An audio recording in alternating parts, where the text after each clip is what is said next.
This is a presentation of Northeast Streaming Sports. You're listening to TGI Sports Talk with your host Keith Angle on Northeast Streaming Sports.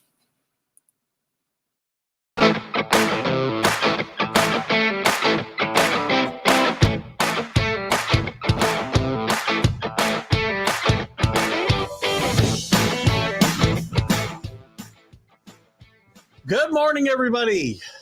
Keith Angle for TGI Sports Talk with our live Sunday Stream of Consciousness show. How are you all today? The day after the snowstorm in the Big East, the Northeast. Didn't turn out to be a whole lot. 4 or 5 inches of snow here in East Greenbush, just enough to be a nuisance, cancel some dinner plans. But here we are live with lots going on, man. We're going to dive into. We got NCAA to talk about. It's Selection Sunday, still a couple finals to go. We got some bubble teams to kind of look at, some upsets that have put some other teams in jeopardy today. We'll look at some of that. We'll look at some coaching changes. LSU is going to have a new head coach and probably be in the tournament. Good morning, Stephen Gold. Good to see you this morning. Let me find the right mouse. Good morning. Good to see you bright and early on this beautiful Sunday morning. You know, it's nice here. Cold. I love these days. Kind of brisk, but dry. Clean up some snow. What else are we going to talk about? The NFL. Lots going on in the NFL. Wild week in the NFL with Aaron Rodgers, the number one hypocrite in the NFL. We'll jump into him. Russell Wilson trade. Carson Wentz trade, Khalil Mack trade, the AFC West looks to be a monster this year coming up. We'll talk about that and some other things. Amari Cooper moving on. Baseball. We got baseball. We got good and we got bad. Kenny's up here. Got 12 to 14 inches of snow up on the mountain. Kenny's an hour or so away from me to the west and north, so that makes sense. We get this little valley here, down by the river here in East Greenbush. So we kind of get in a pocket where we're surrounded by more snow most of the time. What else in Major League Baseball? Lots of stuff to go on. Look, I'm not happy about some of the stuff that they're changing. We'll talk about all of that. We'll talk about some moves that have been made already, some new moves that need to be made. And then we'll have Mark Mancini in at 10:25 as well. Anthony Price joins us this morning. Good morning. How are you, Anthony? Good to see you. Hopefully you guys are happy baseball's back. But, they'll continue to screw this game up until they've got it totally messed up. Good morning, Carlos, the Mad New Yorker. Good to have you with us this morning. Catch Carlos and I show. We're going to talk about a few of the topics we talked about on Friday, but we're going to elaborate a little bit more. So let's start with the NCAA today. And when Mancini comes on today, Mark Mancini, we're going to talk, I think we'll talk mostly Major League Baseball, some of the NFL stuff, and maybe some NCAA. We'll see. So let's kind of dive in here. Big games. Let's just look at the scoreboard yesterday. UCLA and Arizona. Arizona likely wraps up a number one pick by winning, or number one seed. Excuse me. Hold on, we got some music playing we should not have. There we go.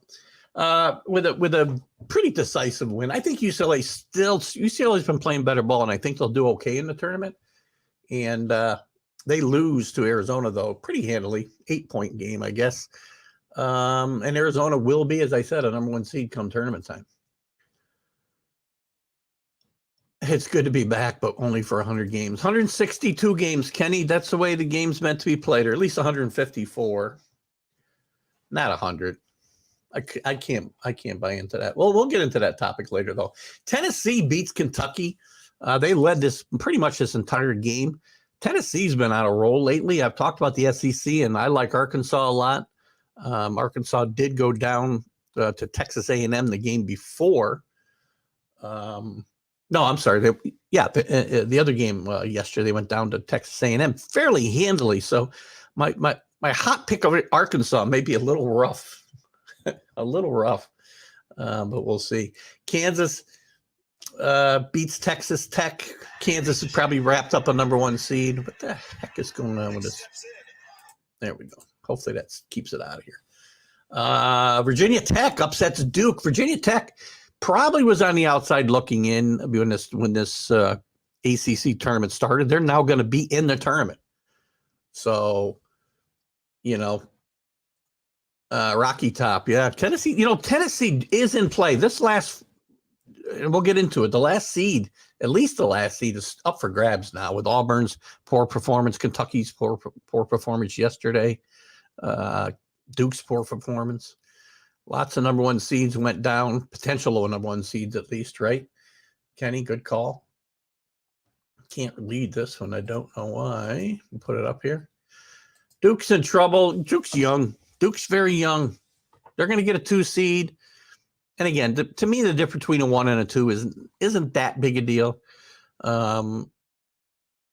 But Duke, it's much more in a bracket you get placed, right? As far as whether it's strong or not and how you match up with the teams you play with. Villanova wins yesterday. Villanova is going to be in that group with Tennessee, still with an outside shot at a number 1 seed as they win the Big East final yesterday over Creighton, who's now definitely in the tournament, obviously. Purdue 75-70 over Michigan State. Michigan State still in a tournament. I've got the Big Ten now with 9 seeds going in here. Indiana played themselves in. We'll talk about that in a second. Houston rolls over Tulane. They'll play Memphis today in the American.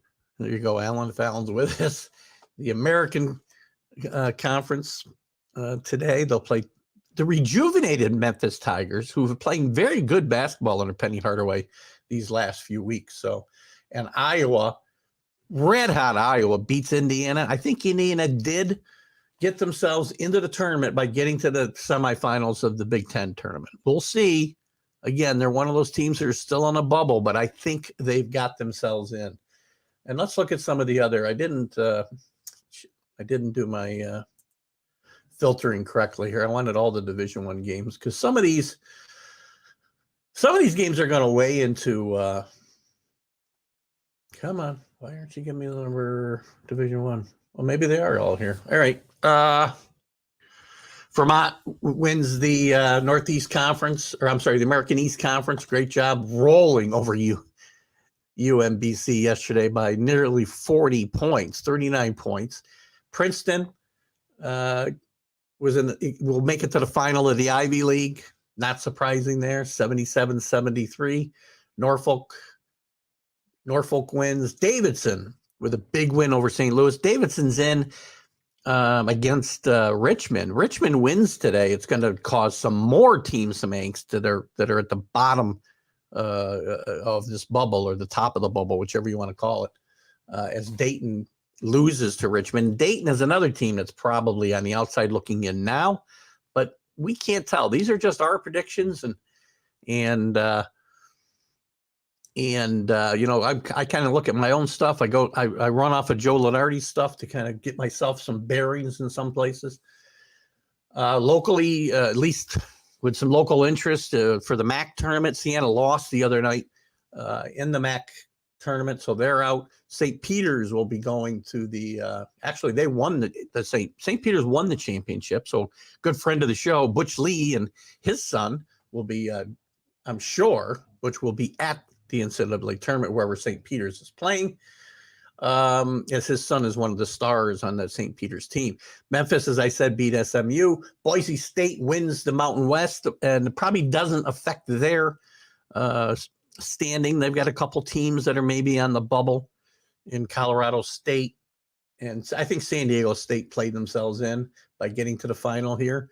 But I think that's still a couple teams up in the air there. I think that league could possibly get 4 bids. Akron wins. We'll go through all these in a little bit. UAB. I want to look at these automatic. We'll look at these automatic bids right now. Duke is in trouble. We got that. Duke doesn't deserve a number 1.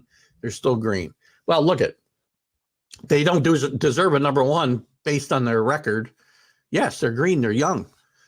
But before, if Duke had won the ACC tournament, they would have gotten a number one seed. There's little to no question about that.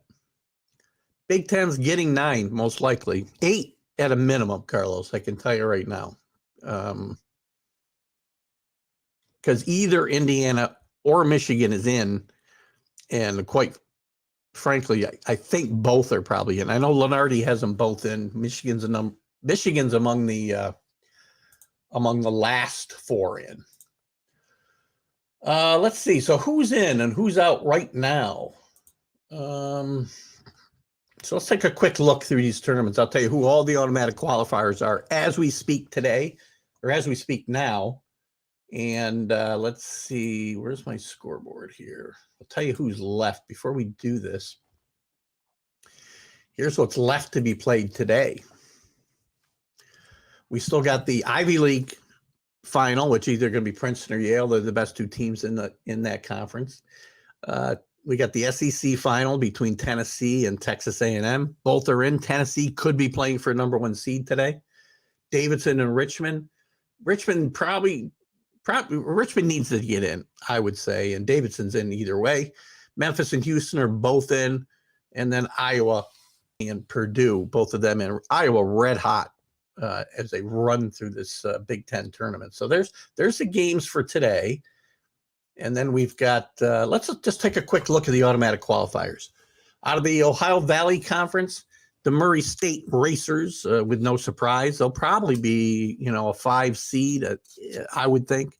They win that tournament. It's the first time in a couple of years that they've been in the NCAA, but they've got a pretty good long history. For the first time ever, the Longwood Lancers get a bid from the Big South.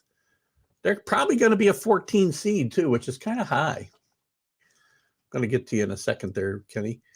Missouri Valley Loyola Chicago kind of turned around their late season struggles and won the championship over Drake. And I think they'll probably get a couple of bids out of this conference as well. And we'll look at some of that in a second. Sunbelt, Georgia State Panthers get in. Again, none of these so far are anything that will affect any at-larges because the tournament winners were either the favorite or they're not good enough if they got beat to get an at-large bid. Chattanooga. The Chattanooga Moccasins get in the Southern Conference after winning 64-63 in overtime against Furman. Jacksonville State out of the Atlantic Sun Conference.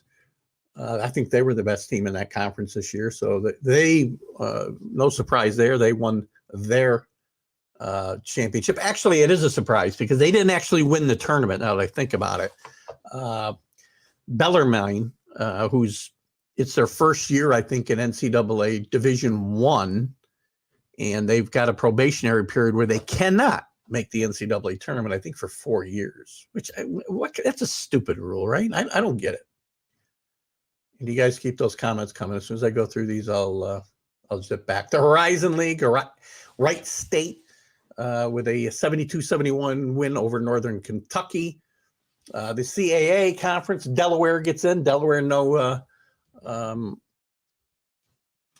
has not been to the tournament since 2014, but they get in. It's their 6th tournament overall. I was going to give you that. By the way, Chattanooga, 12 tournaments. Carlos, I know you probably got a comment in there somewhere about Chattanooga. In the NEC, the Bryant Bulldogs get in with a win over Wagner. Wagner was a big favorite going into this tournament, but they actually rolled over them 70-43 in the final. And again, that'll be a 1-bid league. South Dakota State gets in the Summit.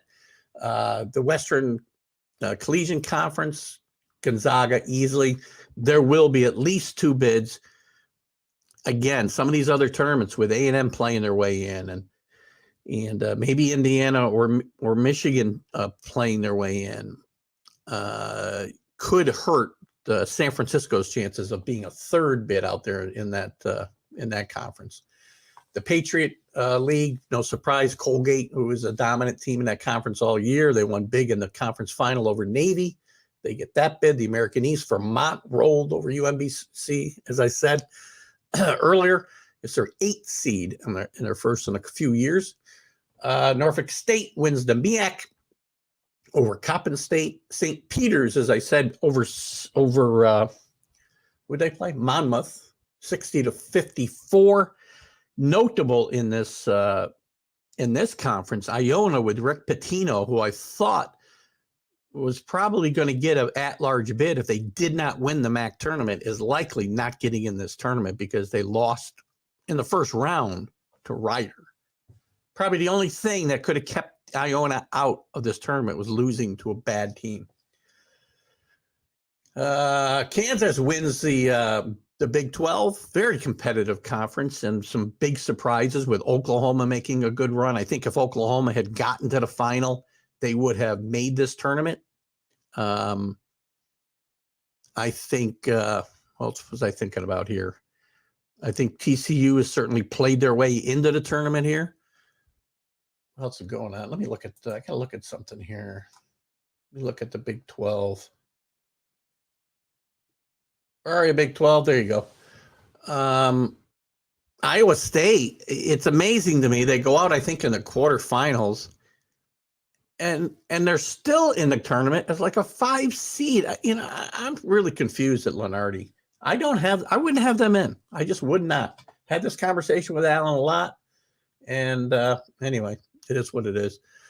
In the SWAC, the Southwest Athletic Conference, Texas Southern gets in, winning over Alcorn State by 25. First time since 2011. Boise State wins a close one over San Diego State. And again, I think these two teams are definitely in the Mountain West, as I said, and they'll possibly get 2 more bids, which we'll talk about in a second. Villanova wraps up the Big East with a 54-48 win over Creighton. The Big East, finishes with, I think, Xavier's going to be the only team that we thought would be in that won't be in for the Big East, and we'll talk a little bit more about that in a second. Man, there's a lot of leagues in this. The MAC, we got Akron in.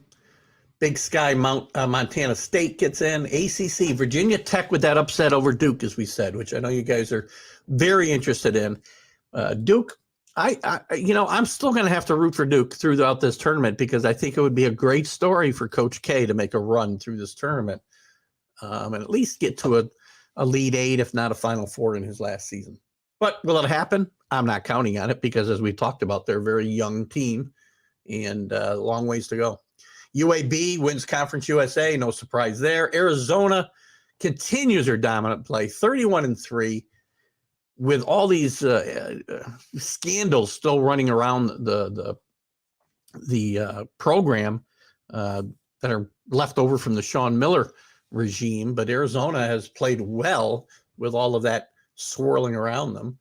The Southland, Texas A&M, Corpus Christi.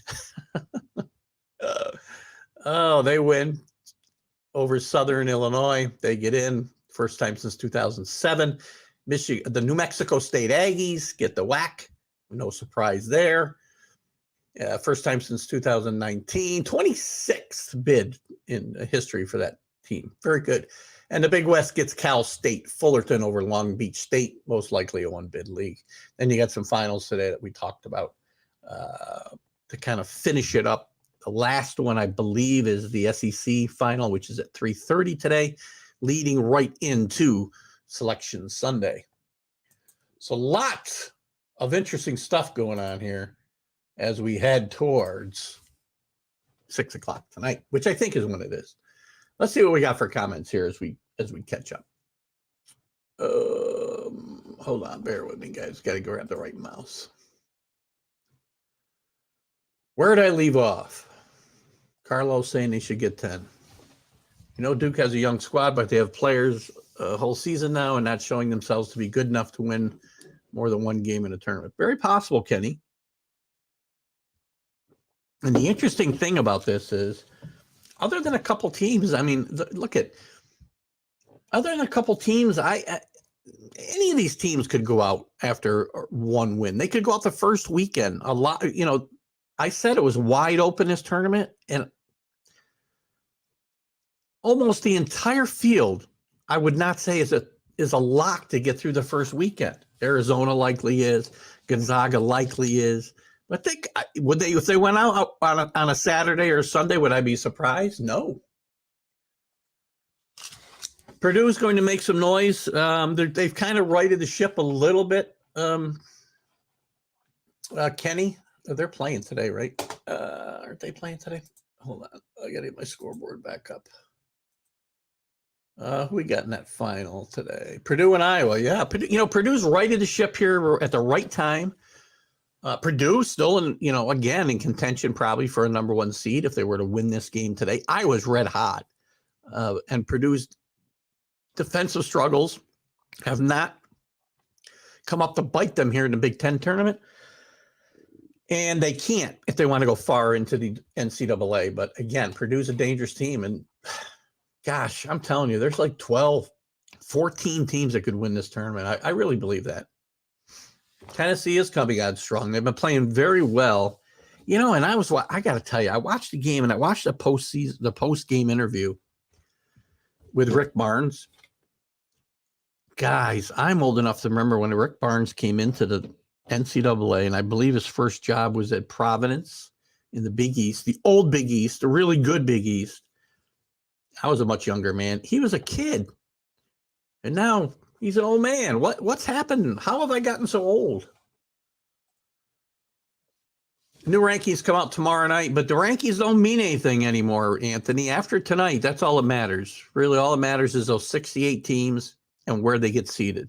So, tomorrow's rankings aren't going to mean a lot.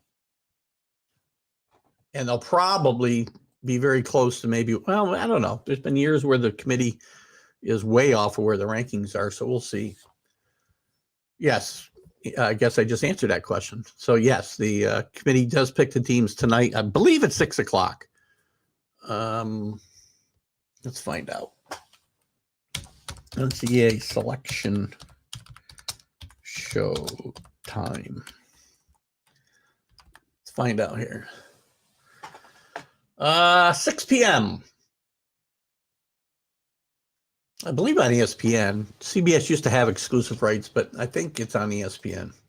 St. John's is out. St. John's again teases, plays a couple good games, and then they go out. They had a chance, I thought, to make a run at a bid here again, and they might have snuck in by getting into the conference final, but St. John's continues to disappoint pretty much year after year. Well, Baylor's problematic. Anthony, that going out as early as they did in the Big 12 tournament is going to have some bearing on their seeding. I think Baylor will probably be a 2 seed. I'd be very shocked if they're not a 2 seed. But again, there's about 10 teams right now that can easily get to that number 1 line. Let me look real quick at look at Lenardi. Well, we'll look at let's go around the league. Well, let's look at the bubble watch first. After yesterday's results, and we do this every Wednesday night, but we're going to do it here today because Selection Sunday, we're going to spend a little more time on college basketball because we've got Selection Sunday here upon us. The last 4 buys, this is Joe Lenardi, and I'll tell you the ones I agree with. Miami, absolutely. Miami had won a couple games in the ACC tournament. They've got a signature win over Duke. They had a good conference record. Their non-conference record was a little spotty, but it was 9-3. No real big wins other than Duke, but I think Miami's in. Iowa State, I still don't get. Again, I'm not a big fan of teams 7-11 in their conference. Indiana's going to get in at 9-10 most likely. Well, they are 9-10 if they get in. I'm not a big fan of under 500 teams in their conference getting in. But Lenardi still got Iowa State in, and not only in, I believe they got them as a 5 seed. No, that was LSU, which we'll talk about in a second. Got to spell Iowa right. Where's he got them? He's got them as an 11. Sorry, can't have them a 5. after the last 4 byes. Rutgers, which I agree with, Rutgers should be in this tournament. Rutgers has a resume. They've been very up and down, but again, if an Iowa State's in, how is Rutgers not in? Indiana's got to be in. Now we get to the last 4 in. Notre Dame. Not sure. Notre Dame, again, one of those teams that should be wary of that Richmond-Davidson game today. Michigan, again, another team that should be very wary of that Davidson-Richmond game today. All of these teams have to be. Wyoming, Texas A&M, I think, and Wyoming's out of that Mountain West, by the way, where I still think they may get 4 bids. I do think, Boise's got the number 1 seed, or number 1, the automatic bid. San Diego State played their way in by getting to the final. Colorado State should be in, and Wyoming, I do think will get a bid. But they got, again, another team has to be very worried about the Richmond game today. All these teams do. Texas A&M, I think, has played their way into the tournament. I don't think they need to win today, and I don't think they need to worry about the Richmond-Davidson game. But all of these teams, Davidson's getting in that large bid. So anybody who's the last 4 in here, if this is in fact the last 4, needs to worry. And if you're not, and you're in the first 4 out, SMU played well enough to get in. Xavier, sorry, your collapse down the stretch does not warrant you being in the tournament. Oklahoma had a good finish to the season, and if they'd gotten to the final of the Big 12, I think they would have gotten in the tournament, but they did not. And Wake Forest, who before the ACC tournament, I would have said was a lock to get in, they're right now looking on the outside looking in. But all of these teams are on that bubble, and all going to be affected by the Richmond game. Could be affected a little by the Texas A&M Tennessee game. We'll see. And then the next 4 out for Lenardi are Dayton, BYU, St. Louis, VCU. I got no complaints there. Richmond in the A10 making a run hurt Dayton, obviously, hurt VCU, obviously. And then some of these other teams that have played their way up and in, like Texas A&M, like Indiana, are going to hurt any of these teams' chances of getting in, or have already affected them. And the number 1 seeds right at this moment for Lenardi. And to answer your question, Anthony, Baylor right now, Lenardi has a number 1 seed. He's got Kansas at number 1, Arizona, and Arkansas with a number 1. I'm sorry, Arkansas. I got Arkansas in the brain because I still think they're going to make a run. Gonzaga is the number 1 overall seed. But you got some other teams here on the 2 line right now in Lenardi's picks that I can see most of them having a chance to move up. Where's the number 2s? Duke? No, they can't move up. I got to look at the 2s and the 3s. Let me look in this. Let's just see. Who's the 3 here? Tennessee, I think, still has a legitimate shot to get off the 3 line and the 2 for sure, and maybe even leapfrog all the way to a 1. Texas Tech, I cannot see. Who's the number 2 seed here? Purdue, again, with a decisive victory today, a chance to jump to the number 1 seed, I think. Auburn, no, they're done. They'll be lucky to stay on the ahead of Villanova on the 3 line, at least the way he's got these brackets lined up. Again, this isn't certainly any kind of exact science, right? But again, I do think that Purdue's got a chance to play their way at least to a 2, if not to a number 1 seed here today. And in this one, Kentucky, they sealed their fate yesterday, and Wisconsin, no. So you still got some teams in play. And if I look at the rankings, let's look at the rankings quick here. Whoops, wrong thing. You see if I'm missing anybody in my let me look at if I'm missing anybody with a shot. I got Kansas and Duke, Villanova, Tennessee, Purdue. That's really it as far as the teams that got a chance to play their way to a number 1. So Baylor, and in those scenarios, Baylor, and if Kansas were to lose today in the Big 12 final, they could come into play in this as well. And now let's go back to some. Miami's a lock. I don't doubt that, Carlos. I do think they're a lock. Iowa State and I don't get the whole Iowa State thing. I'm not even Indiana, because here's the thing. And I keep hearing about Iowa's non-conference schedule and whatnot. Whatever. I mean, but your record still is what your record is. I mean, as Bill Parcells always liked to say, you are what your record says you are. So how is Iowa State in at 7-11 in their conference, and teams like SMU, and I understand it's not as good a conference. I get it. How are they out? How's Oklahoma out? Oklahoma's got the same record and had a better tournament.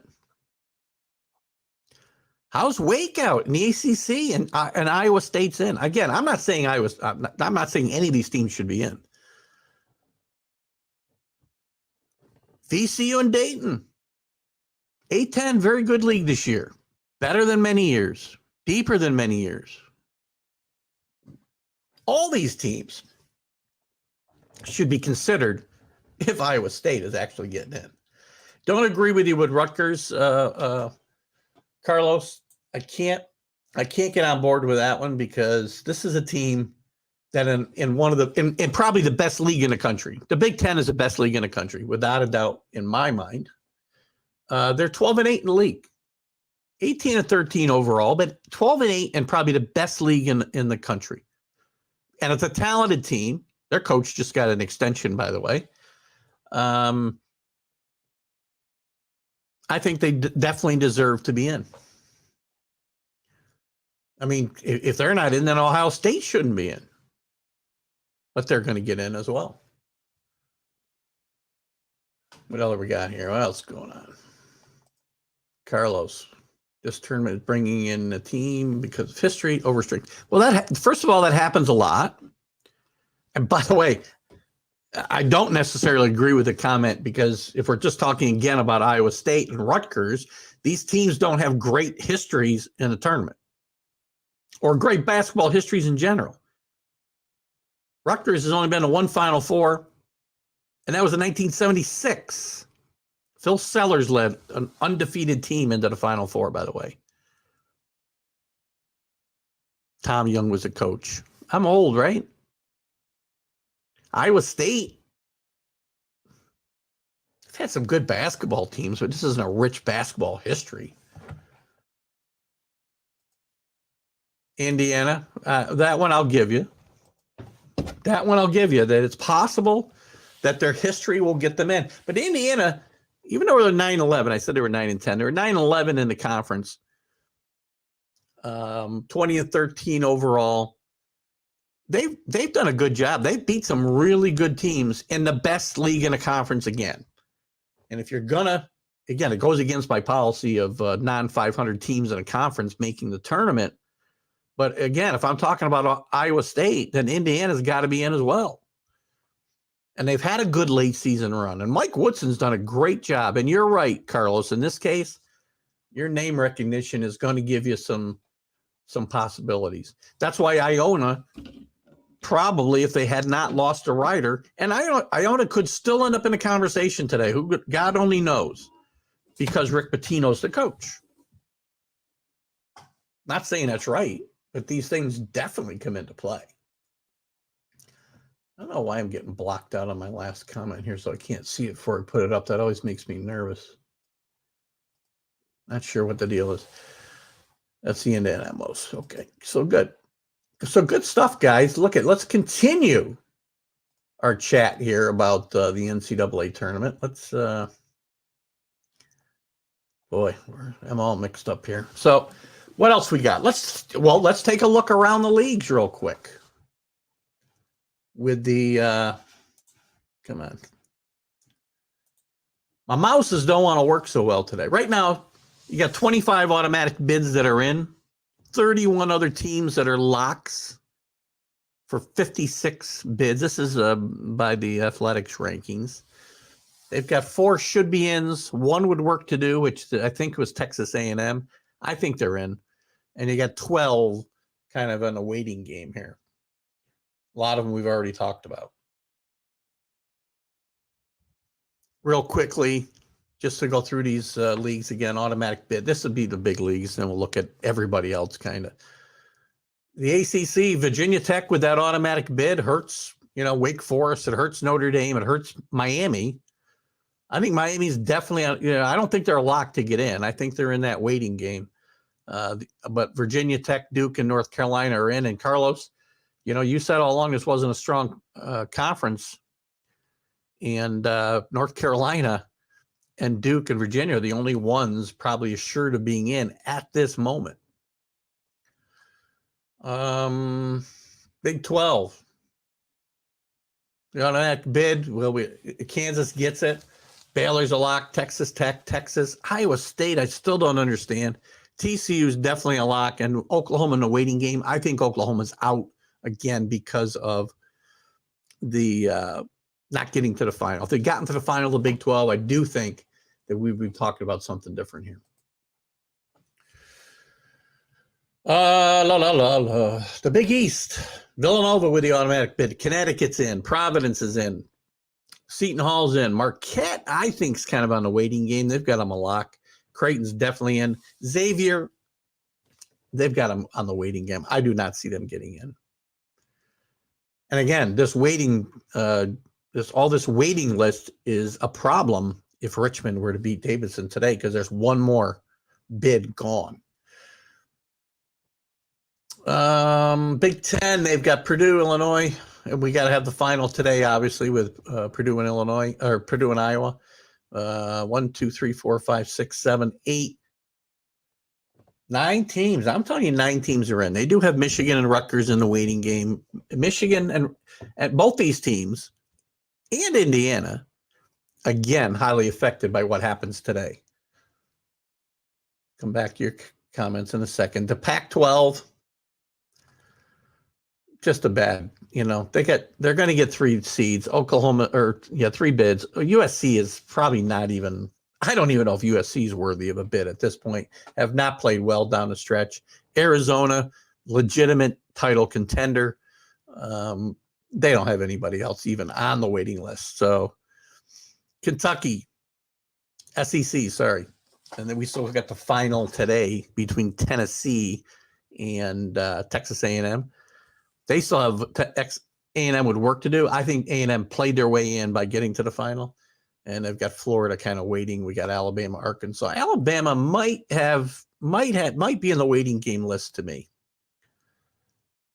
I know I'm going through this pretty quick, and I'll come back to your stuff. And some of the others. So this is all the other leagues. Houston's a lock. St. Mary's is a lock. Colorado State's a lock. San Diego State. San Francisco, again, is going to be on the bubble and in the waiting game. If Davidson loses Richmond, I keep saying it, this is going to affect a lot of teams. And Memphis is definitely in waiting game. BYU, I think BYU's out. I think VCU's out. Wyoming, I think, should be in. SMU solidly on that, the waiting list, if you will. And then you've got all the automatic qualifiers that we talked about before. So that's kind of a look at where I see things. I don't think there's any teams there that are missing that I would consider. Let me just look quickly through here. No, I think the teams have been pretty much covered that I think should be in. And we'll see what else we got here. Carlos thinks Iona should get in. You know what, Carlos, I would have said that, but you can't lose. You can't lose to Rider in the first round of your tournament and get in. It just can't be. And also they struggled down the stretch. They lost to Siena down the stretch. I think they lost to St. Peter's down the stretch. So they did not dominate this conference the way I think people would like to see. They were 17-3 in conference, 25-7 overall. And they lost to a Rider team that was 8-12 in conference, 14-19 overall. That's the nail. That's the nail in Iona's coffin. I think if they'd won their first round game, I think they would have gotten that large bid. Kenny, I don't disagree. Well, I do disagree to an extent. I mean, to me, again, a 500 record to me in your conference is essential. I mean, if you're not a 500 in your conference, then what's the point? An overall record, some of these teams don't play the same caliber of teams that other people play. But if you've done well in your conference and done well in your overall record, well, then I'm all for that. And I do, again, the Iowa State's and Indiana's, it comes into play. You know, should a VCU or a Dayton with a better overall record, a better in-conference record, be left out for Iowa State? Baylor may not be higher than 3. It's hard to say what's going to happen with Baylor. It's hard to say what's going to happen after, I think, the 3 top seeds. Gonzaga, Kansas, if they win today, and Arizona should be easily on the number 1 line. And then the 2s and 3s are going to be a jumble with the final number 1. And the 2s and 3s are going to be quite a jumble, I think. And Villanova, Sal, good to see you. Sal's a Philadelphia guy. Go Villanova. Jay Wright's a great coach, by the way. Jay Wright needs to continue to not want to go to any professional basketball team as the Knicks tried to woo him a few years ago. Jay Wright needs to stay right there at Villanova and finish, a Coach K, Jim Boeheim kind of career. Jay Wright's done a great job at Villanova. Jay Wright's a great fit there. And Jay Wright's got Villanova possibly with a chance at a number 1 seed, depending on how things break today. And yes, Iona played themselves out. Again, all you needed to do as the overwhelming favorite to win the tournament is win your first round game. If you can't do that, then I can't get behind you for an at-large bid. Well, again, Big East can't recruit the way that it used to. And Jay Wright's won 2 national championships in the last, I don't know how long. Sal, you can probably help me out. Jay Wright's got 2 national championships in the last 8 years, at least. So please, don't tell me Jay Wright can't recruit. Help me out, Jay. The team that won the Atlantic Sun, Bellemere, yeah, we talked about that earlier. I don't know that that's really. I mentioned the same thing, Sal. It's a ridiculous policy. I don't know why the policy exists, unless they fear. It doesn't matter. If you won your conference's automatic bid, why would you not be allowed in the NCAA tournament? Somebody's got to explain that to me, and I just don't get it. Yeah, because what we need is more international players that come over here for a year. I mean, again, I got nothing against the guys that come and play here because there's some great players in Europe that they bring in here. But are they here to go to? I mean, they got to be at least, I don't know. I don't want to get on this whole topic. Been a lot of really good international players, and the Big East has gotten to have more. But if Jay Wright finds guys he thinks are better, and again, I can't say he's going to need more international players if he's won. If he's won 2 national championships in 8 years. Now I got to find this out. Wait and see if Sal can help me out. Kenny, you're right. Typical NCAA nonsense. Yeah. Weird rules. They're stupid rules. Yeah. Oh, I'm not saying you're right. I mean, but he's done a great job. Considering what you're talking about, he's done a great job of recruiting to that school, who's got, by the way, it's not like they don't have a rich history. There you go. Thank you, Sal. I was just going to look it up. No, I don't have to. Villanova won it all in 16 and 18. So I was wrong. 2 national championships in 6 years. That's phenomenal. Phenomenal. There's Alan. Good morning, Alan. Yeah, we understand that. Yeah, I get the rule, Alan. What we want to know is why we have such a stupid rule on the books of the NCAA, or is it just a case of the NCAA has got some kind of minimum of stupid rules they have to have and enforce? Ridiculous. Listen, a couple other quick notes on the NCAA, and I'll circle back to any other comments you have here. If you want to comment more on that, Alan, you can. A couple other quick notes. LSU is going to make the tournament, and they're going to be without their head coach as they fired Will Wade yesterday, as the school is coming under another salvo of NCAA allegations, and Will Wade is out. Jeff Capel, which we'll talk maybe with Mark Mancini a little bit later, as he's a Pittsburgh guy. He keeps his job at Pittsburgh. I have no idea how. Same thing as Georgetown and Patrick Ewing. I don't know how these guys.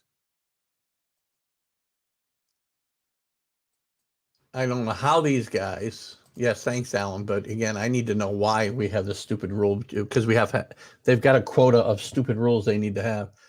I don't know how there's two guys now, one in the ACC, one and probably more, and we'll get into this more maybe Wednesday night as we look at some of the coaches that have changed.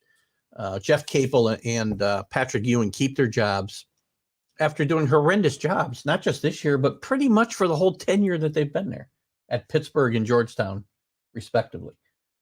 Frank Haith also resigned at Missouri. So we'll have more on that Wednesday night. So let's switch topics. We're going to get into the NFL. Maybe we'll wait until we get to Mark Mancini. We'll see how long this goes. We're going to baseball. We got baseball back, which is good. Baseball's back. Full season ahead. What's good? What's bad? I'm glad we got baseball back. And Kenny, sorry, I'm glad we got a 162 game season, because that's what this is, a marathon, not a sprint. That's what separates it from the rest of these sports. Well, NBA and the NHL, their playoff seasons as long as a regular season, so it becomes a marathon. But the whole idea is it's different than football because you play every day. I want that 162 games. So they're going to make this up. They're going to fit doubleheaders in, 9-inning doubleheaders, guys. Thank God. Here's some of the good. 9-inning doubleheaders are back. Give Madison Baumgartner his no-hitter from last year, since you didn't let him pitch those last 2 innings of that game, Rob Manfred. What BS that was. No more runner on second base to start extra innings. That's good. Universal DH. I'm not a huge fan of the DH guys. I'm an AL guy. I'm an American League guy. I'm a Yankee fan, as you can see. But National League Baseball was better. Sorry. It just was better. There's more strategy involved. And I think when you take that element away, the game loses something. So, but I'm not going to get all worked up over it. They should be playing under the same rules. So good. Let them use universal DH. And I'll get to your guys' comments here in a second. And if we got to circle back to something that, since I moved on, we can certainly do that. Rules that aren't going to come into play this year are stupid. They're coming into play in 2023. Eliminating a shift, absolutely ridiculous. Teach the guys how to play the game and hit the ball the other way. The whole idea is there's 9 guys out there on defense. You hit them where they aren't. You hit the ball where they aren't. Can't remember who they said it. Somebody they attributed to this years ago. I don't know who to attribute the quote to, and I'm probably misquoting him a little bit. But they said hitting isn't difficult. You just hit them where they ain't. Well, we don't do that anymore. We just hit in the shifts, and then we complain and we whine and we cry that they're putting 4 outfielders out there. Whatever. Hit the ball to the left side if they're all on the right side. Teach guys fundamental baseball. Hit the other way. When there's a man on first and second, don't just swing for home runs and hit into the teeth of the shift and hit an easy double play. You know, when you got 2 strikes, maybe try to put the ball in play and not swing for the fences like you did on the first 2 strikes. Strikeouts, walks, home runs, hitting into the shift, ruining baseball. Now, I saw some arguments and heard some arguments on some other shows this weekend that it's good. It's good for baseball. It'll open up the offense. Well, how much more do you need to open the offense up? Every rule change since 1968 has benefited the offense. Every single one. Like there's something wrong with a 2-1, well-pitched, well-defended game of baseball. Nothing wrong with that. I find that more exciting than anything else I watch in baseball. Other than a no-hitter, perfect game. So that's stupid. Making the bases bigger. Come on. Again, more stolen bases. More, again, it helps the offense more than it helps the defense. They say they did it to kind of eliminate injuries and collisions. I'm not sure how that's going to happen. The fielder's still going to go to where the runner's running. And again, you diametrically change the game of baseball when you eliminate the shift and you can't just put guys where you want them, where you make the bases bigger. And now all of a sudden, it's not 90 feet between the bases. It's 89 inches, 89 feet, whatever. Well, how many bang plays? And again, whoever invented baseball, and there's a lot of debate whether it's Abner Doubleday or Cartwright or the Russians, whoever you want to think invented baseball, did a tremendous job in putting these bases 90 feet apart. How many plays do we see that are bang, bang, bang, bang, bang? You eliminate some of that. It may not seem like much, but it's a game of inches. So I'm not happy about that. Dive in. I got some other little notes here I wanted to chat about.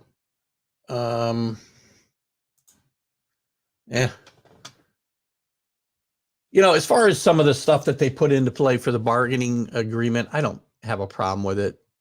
Trying to put a lottery in to fix the tanking issues. I don't know if it's going to stop it. I've got the perfect solution, but nobody's going to listen to me. And I didn't come up with it myself, so nobody sue me. Again, start the first pick with the team that's the first team out of the playoffs. Problem solved. Do that in every league. Tanking stops. The competitive balance, tax and penalties, fine. They should be fining. There should be a penalty for going over the tax, and I don't care. My team's the Yankees. You're the New York Yankees. Go over the tax, go over the cap, and spend money. Spend it wisely, but then pay their tax and give it to the teams that are, at a competitive disadvantage because of their market. But make them spend the money, not put it in your pocket. Some of the rules for service time and whatnot, fine. They're limiting the number of times you can send guys up and down from the minors. I'm okay with all that stuff. And then we'll get into, here in a few minutes. Let me get to some of your points here. I know Carlos will disagree with a lot of what I said. Where am I? Holy Christ, we got a lot of stuff here. Guys are really into baseball today. I don't know what this is, or other big schools not in the city. I guess you're talking about Villanova.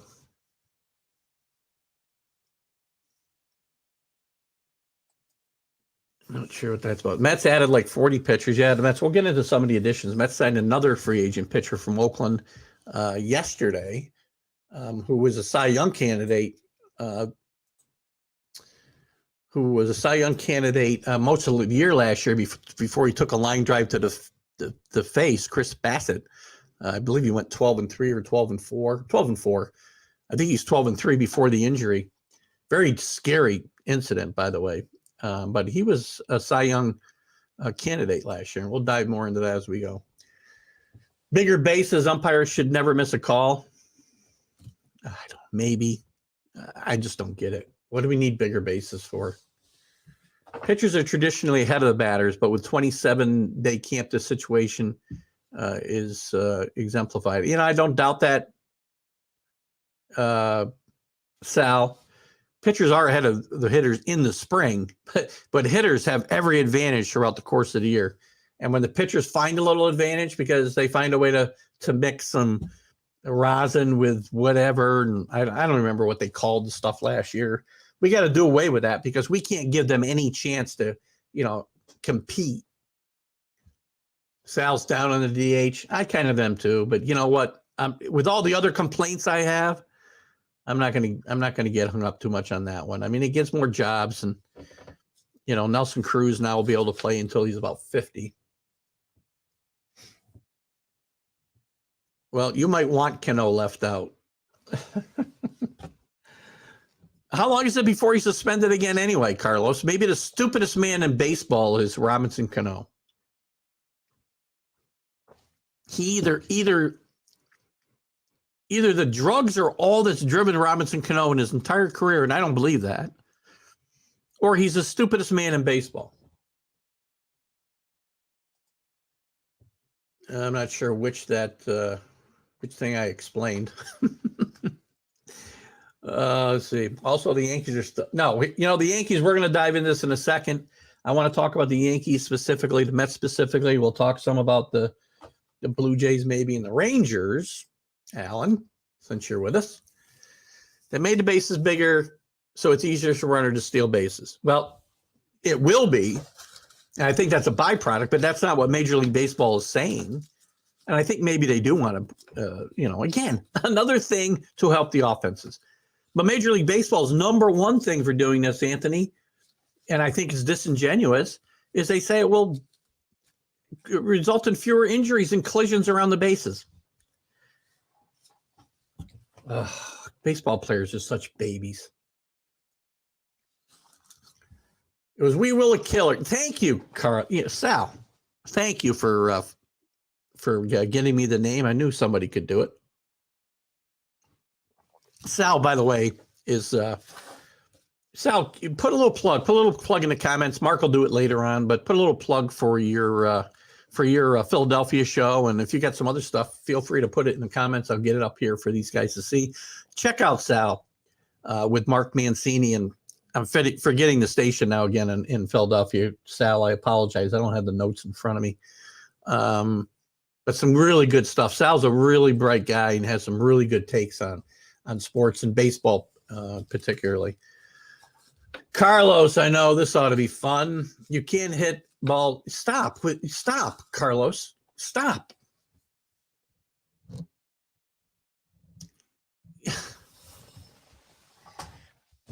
Pitchers are no better than they were 30 years ago, 40 years ago, 50 years ago. Bob Feller threw 100 miles an hour. Nolan Ryan threw 100 miles an hour. Sandy Koufax threw 100 miles an hour with a slider that would break your back. And guys hit the other way. We didn't need to eliminate shifts. Because if they shifted on Ted Williams, which they did, he had 400.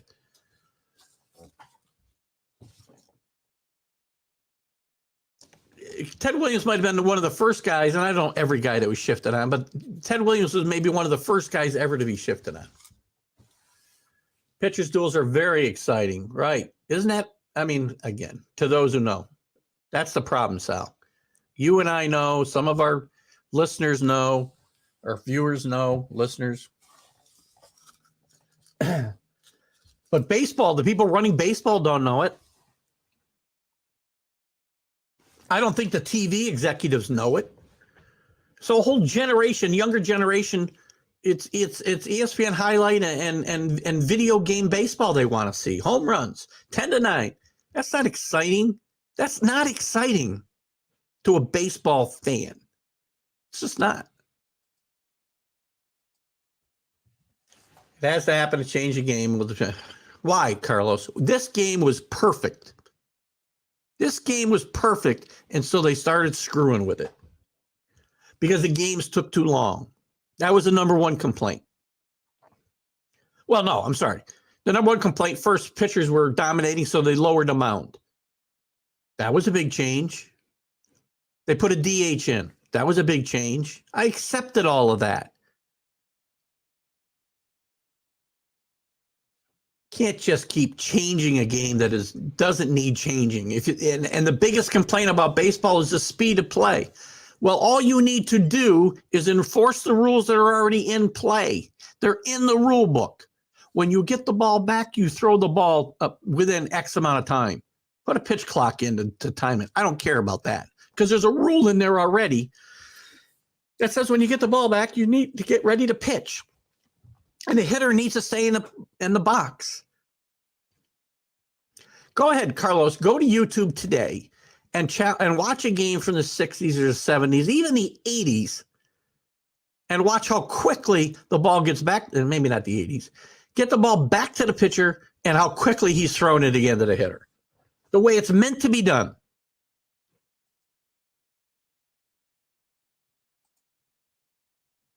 I know what you're talking about. Evolution needs to happen. Why, Carlos? Tell me why. Tell me why. They've kept changing the game of baseball for 30 years, and it keeps falling further and further behind baseball or football. It's falling behind basketball with a lot of kids. Hell, it's falling behind soccer.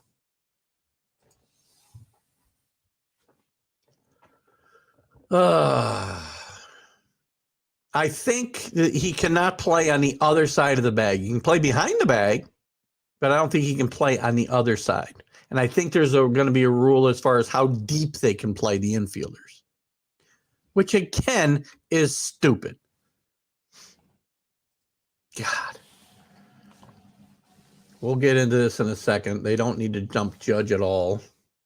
That's spent over $250,000. Then they're not done, probably, Sal.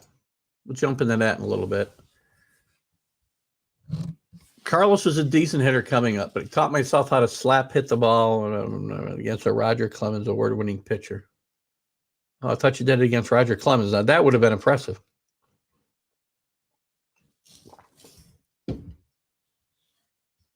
Well, out of 20, he hit 6 times. That would have been 300. Oh, I see. You only hit the ball through 6 times. Well, again, then you needed better coaching, Carlos. I mean, I don't know what to tell you.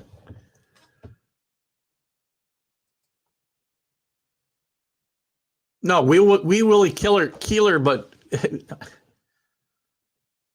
so there were no great pitchers until Maddox and DeGrom came along, huh? And by the way, Maddox didn't throw the ball 100 miles an hour. Maddox threw strikes. You could hit Maddox. Maddox would eat these guys alive today, Craig Maddox. Game's even changed since then. Don't tell me we will Killer. We will. That's not easy to say. Willie Keeler didn't play against good pitchers. Sal, you'll give me some names of guys he played against. I mean, there were certainly good pitchers that played before 2000, Carlos, or 1990. Bob Feller, I already mentioned. Sandy Koufax, I already mentioned.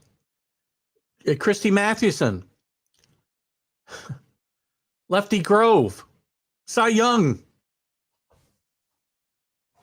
I can go on and on and on. World Series chronology, compare, contrast, coordinate champions available on Amazon. Oh, this is one of Sal's books, so check that out, guys. A World Series chronology. I certainly will. I'll look for that today, and download it to Kindle if it's available. I don't know what you're talking about. No, what's different, Carlos? Shift is an extra guy in the outfield. Again, you don't get the point, Carlos. If you teach the game the correct way to be played, where you hit the ball where they are not, the shift will go away. You don't need to legislate rules to enforce or to help hitters.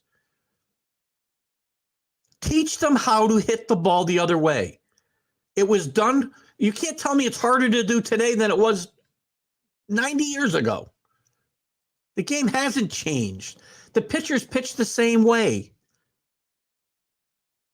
There were guys who threw 100. There were guys who had great curves. There were guys who had knuckleballs. There were guys who had everything they have today. And, oh, by the way, they pitched entire ball games.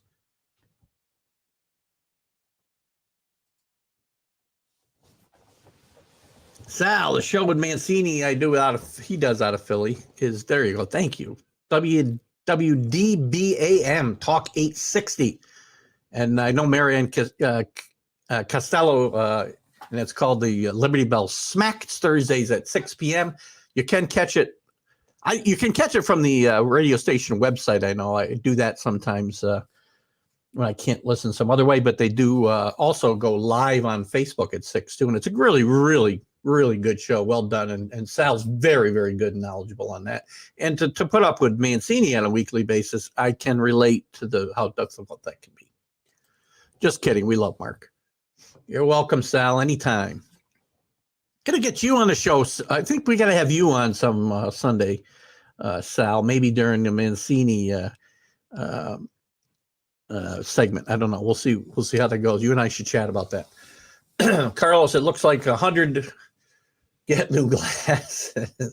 Plus, if you can't hit a fastball, you're never getting higher than a ball. Very good point, Kenny. And also, if you can't hit a curveball. I was a decent player in my day too, Carlos. Again, maybe I'm overstating that.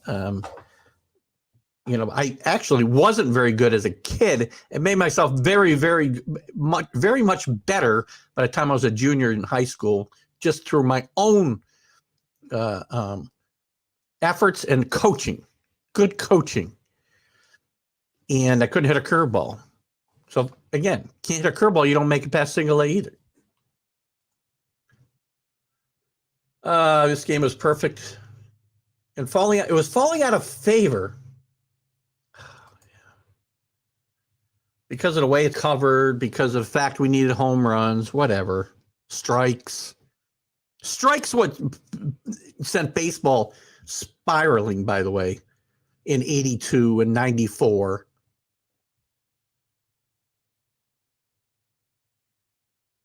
Yeah, because they wanted more home runs. Again, another change in baseball to help the offenses and hurt the pitchers. And by the way, not every stadium is the same, Carlos. Every stadium has different dimensions. Some move fences out.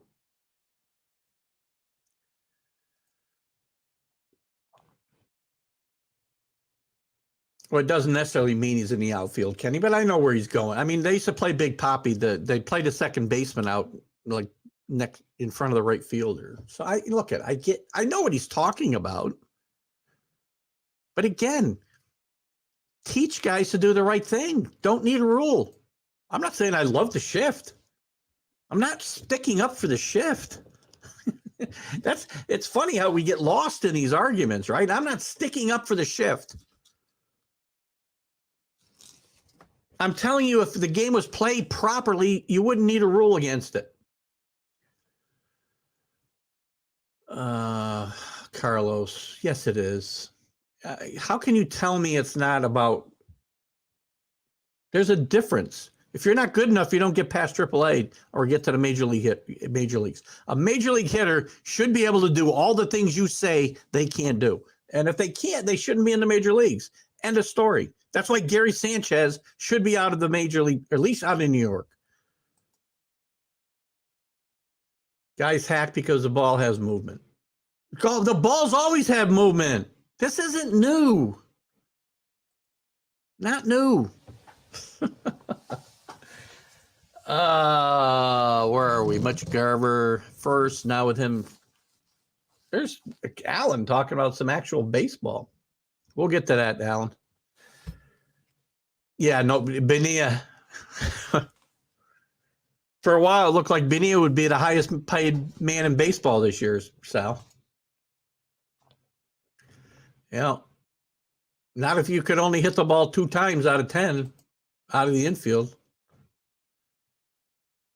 Maddox had a great curve. Again, he didn't invent it. God, you think Ted Williams didn't face guys that had great curveballs and other pitches, which some of were illegal? Come on. The game wasn't invented in 1990, Carlos. Carlos, oh my God. Carlos, you're missing the entire point. Yeah, there's a dip in averages. Guess why? The hitter's approach to hitting has changed, which brought the shift into play as predominantly as it is today. The hitter's approach. That's why averages are down. They want to hit home runs, 3-run home runs in a cloud of dust. That's it. We don't move runners. We don't hit the other way. We don't bunt. The shift is not responsible for the low averages. Well, it is, but as a byproduct of the way hitters do not approach the game the correct way. No, he's okay. He can watch baseball. Denny McClain. Yeah, baseball's last 30-game winner, and probably will never happen again. We may be talking about baseball's last 20-game winner before we're done.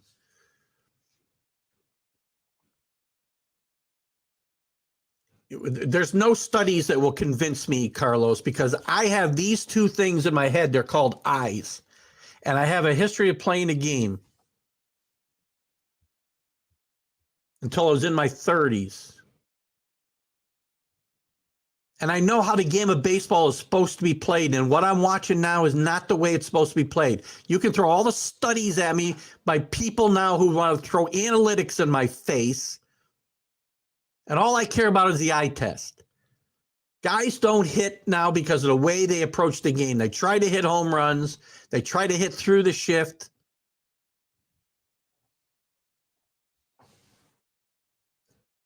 Thank you for that. I think I mentioned some of these guys. Alexander, Young, Johnson, Grove, all pitched to Keeler. All are considered, I would consider some of those guys great.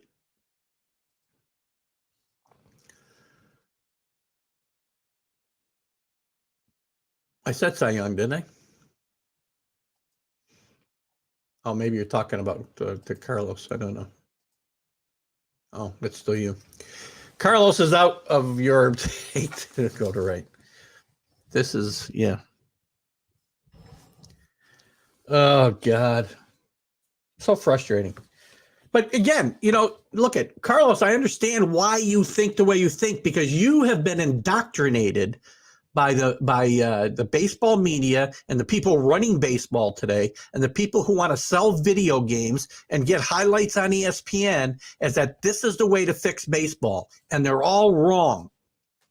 The way to fix baseball is to play it the way it was supposed to be played, enforce the rules already in the rule book, which will speed up the play of game, call the strike zone, encourage guys to put the ball in play. That will fix baseball. That's an exciting game.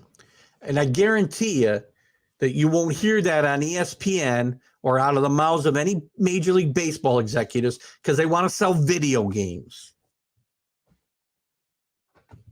Ugh, frustrating, man. Oh, where are we? We spent a lot of time on baseball. I guess we'll get in. I think when Mark comes in, we'll talk NFL. So let's talk a little more baseball. I'm going to stick with, we're going to talk some more baseball with him. And I want to get into the NFL, though, too. Which means I can't really get into too much. I do want to talk a little bit. Yankees obviously lose out. Yankees were a loser here in one of the first trades in Major League Baseball, as they're really desperately trying, with no way to do it, replace Gary Sanchez. And Isaiah, and if I mispronounce his name, forgive me. Alan, you might be able to help me out, but I'm not good with pronunciations. Isaiah Kiner Falafa for the Rangers was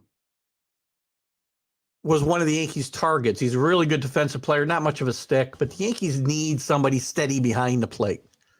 And he was one of their targets. They need to fix catcher. They need to fix shortstop. They need to fix center field. To me, if I'm the Yankees, I'm after Freddie Freeman right now. Because if Freddie Freeman were that set on going back to the Braves, he'd already be there. I think Freddie Freeman's upset that he didn't get locked up before the December 2nd lockout, like some other guys were.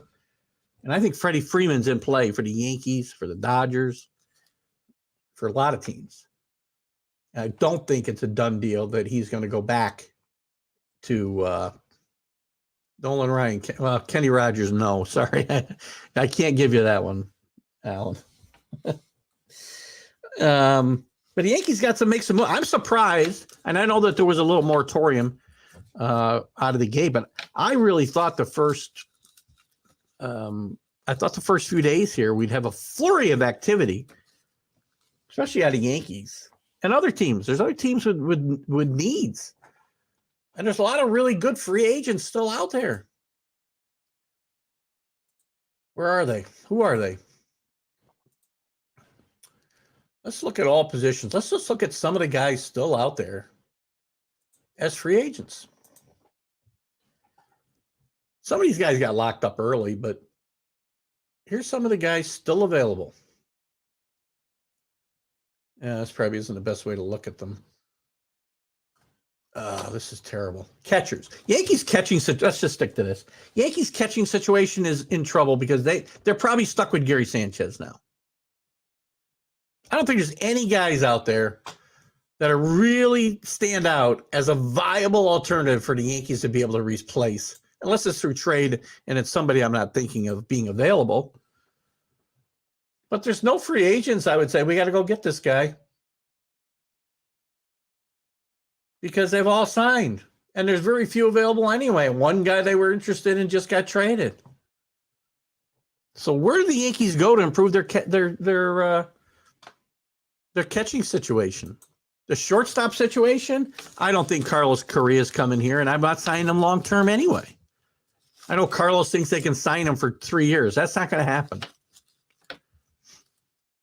Maybe you bring Trevor Story in here, and Trevor Story may have to get moved because, position-wise, because he's got a bad back.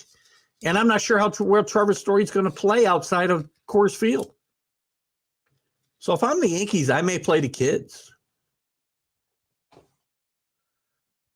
And again, one of the things I might have done was bring in Simmons from the Twins, but Simmons signed with the Cubs yesterday. So that's out.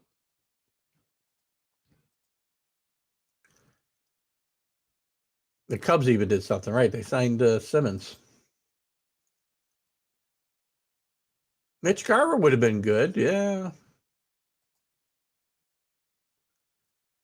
So Falafel can play shortstop and third base real well besides catcher. That's an interesting combination, shortstop and catcher. Yankees, I'm going to wait for Lupe. I like Lupe a lot. Maybe I find a stopgap. Right now, they don't have a shortstop on the roster. So I don't know what they're going to do. Mets continue to try to improve. They've got some free agents. They got Conforto to deal with. I don't know if they're going to bring him back. They brought in another pitcher yesterday, as I mentioned, from Oakland. And they're not done spending after spending, as Sal said, $250,000 this year. Yankees also have to deal with Judge. I know that Carlos, in fairness to him, he's not the only one with this opinion, think the Yankees can't sign Judge long-term. I say the Yankees can't afford not to sign Judge long-term. The money doesn't mean anything. He's the face of the franchise, and he showed last year he can play every day. Played 147 games last year, guys. My memory's accurate. I want to see the Yankees bring in somebody like Castellano, which I know isn't correct, from the Reds. There's a couple other possibilities out there in the outfield. Let's look real quick. What was I thinking about from the outfield for the Yankees? Definitely, I like Castellano's game. I just don't think the Yankees can go in with Aaron Hicks as your starting center fielder and Brett Gardner as your fourth outfielder again. Marte would have been a great fit with the Yankees, but he already signed, obviously. Who else is out there? Chris Bryant, I think would be a nice fit for the Yankees if they didn't already be locked in with Stanton. You could play Bryant in left field and play Gallo in center, but again, now you got another big right-handed bat, and they need to be left-handed. So back to first base, if they can't sign Freddie Freeman, they got to find a way to get Rizzo back. It's just not, again, there's not, and Conforto might be at play for the Yankees, to be honest with you. The minor leagues are still there. They actually have already been playing, Kenny. The lockout did not affect the minor leagues at all. They had already opened camp, and they'll continue to to go as they were, unless your question is something else. Who's our man on third base? And yeah, look at the Rangers have done a great job. Let's focus on the Rangers for a second. Oh, bear with me while I pull up their depth chart here. Got to watch out for the Rangers. Rangers again lost 102 games last year, but greatly improved their depth chart with some of the moves that they made already this year, bringing in, as we mentioned, Marcus Semien to play second base. They brought in Corey Seager to play shortstop. They brought in a new pitcher in John Gray, who I like. I always pitch in Colorado, so you don't know whether those numbers would have been better pitching somewhere else. So we'll see. John, I still think pitching is probably their weak spot. They were chasing after Clayton Kershaw, who went back to Texas. But this is a team that's going to be much improved, and I don't think they're done yet. I mean, I like Dallas Garcia, their center fielder. I like Nick Solik, the left fielder. I like Calhoun, the right fielder. And the other Calhoun, who used to be an Angel, who I think Willie Calhoun was with the Angels, I think. I just think they've done a good job putting this team together. And, a lot of pressure here on management. This team needs to win now after spending all the money they have. We talked about the money the Mets spent, but Texas, and the other years Texas has gone down this road, it has not worked out well for them. If you remember them bringing in Alex Rodriguez years ago. So we'll see how that works out for them as we wait on Mark Mancini will be in a few minutes. What else did we want to talk about in baseball, guys?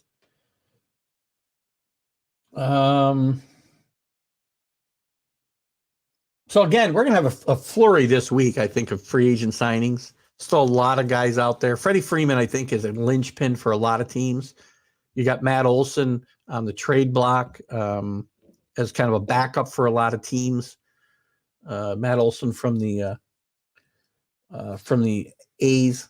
And again, the Yankees like Olson, but again, he's right-handed. I think their first baseman this year needs to be left-handed because we saw last year what happened when they went in with this right-handed centric lineup, which was why, as much as I like Chris Bryant, I don't think he's going to be a good fit for the Yankees.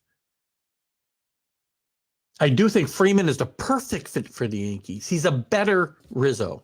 He's a great guy in a clubhouse. He's a great first baseman. Great attitude. Great leader. I know that word doesn't mean a lot to some guys, but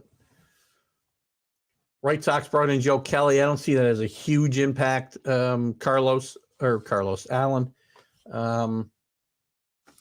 But again, we're going to see a lot more moves. Carlos Rondon going to the Giants. Big move by the Giants. Good pitcher. A pitcher the Yankees had some interest in. That's a big move, too. What else is going on in Major League Baseball that I'm missing? Oh, dear. Oh, they brought in Josh Harrison as well, the White Sox, who he's 34 years old now. He had some really good years with the Pirates. He can play a lot of positions. He was an all-star. He's a two-time all-star, Josh Harrison. So that's a big move for the White Sox, maybe. Chiswick signs with the Nationals. Not such a big deal. Let's look at some of who the top guys are as we go. Carlos Rondon, where's he going to end up? Cubs, spending a lot of money, maybe. Somebody's going to spend a lot of money. He's going to get 7 years. He's going to get 7 years. Freddie Freeman. Yankees are in play. Dodgers are in play. Maybe even the Rangers are in play. And what he does kind of affects what happens with Matt Olson. Trevor Story we talked about. Chris Bryant. Nice player, Chris Bryant. Got a bad... I don't know what happened with the Cubs and him, but good pickup for San Francisco last year. And whoever gets him is going to be, I think, is going to be very happy with the type of player that they got. And I think, Sal, the Phillies are in contention for him right now.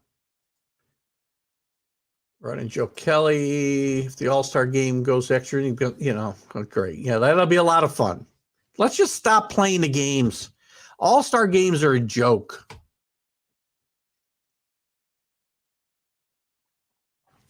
Baseball had the best one still for many years, and they found a way to ruin that too. Rangers may make a move for Olsen or Bryant as well. Look, if this team, if you can throw money at a problem and fix it, the Rangers are trying to do it. As are the Mets. Go back to the Mets. As much as the Mets have done this year, their season hinges on two guys. One's 38 years old and getting $40 million, and Max Scherzer, and Josh DeGrom, who's hurt all the time.